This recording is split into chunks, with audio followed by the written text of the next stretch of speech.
Yeah, it's okay to start computer science education without knowing much about computer science. However, you're going to need to learn it in the long run because you're going to need to be able to figure out how to guide students along a long path. For example, in episode 66, which is titled The Role of Deliberate Practice in the Acquisition of Expert Performance, I talk about how some K-12 educators need to think about how to develop expertise over several years. So example, I taught high school, and in the high school, I started working with those students in middle school. So we do free clinics and things like that. And so I was preparing them for between 4 and maybe even 7 years to be able to improve as a drummer. When it came to the computer science content, I worked in a K-8 school, so I saw every single grade, kindergarten through 8th grade, and so I had to think about how am I going to prepare students from kindergarten all the way to 9 years later for when they graduate from that school to be able to develop their expertise over that extended period of time. If all I was doing was staying one lesson ahead, I would not necessarily be able to help those students achieve a deeper understanding of computer science at the level that I would if I had my own deep level understanding of the domain.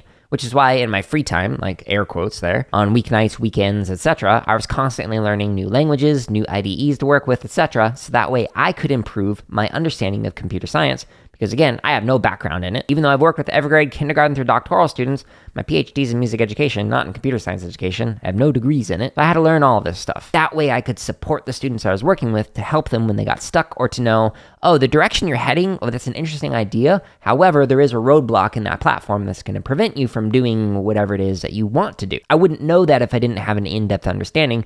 And it's the same thing for teachers. At least if you're doing interest-driven project-based learning, which we talk about in so many different episodes on this particular podcast. If you're doing puzzle-based, where the curriculum is kind of teaching the content to the students and you're just kind of there making sure they get through the content and not necessarily guiding them yourself, then that's a completely different approach. You might not need to know much. But I would argue that kind of approach is kind of treating all students the same way, which is not going to be as beneficial or as neat of a learning experience for the students if they were to instead work on something individualized and interest-driven. But check out all the podcasts that I have linked in the show notes at jaredoleary.com to learn more about interest-driven learning and whatnot, because I rant about that and explore that in many other episodes. If you want to listen to the full episode that this excerpt is from, make sure you check out episode 184 of the CSK8 podcast, which is titled Rethinking Integrated Computer Science Instruction.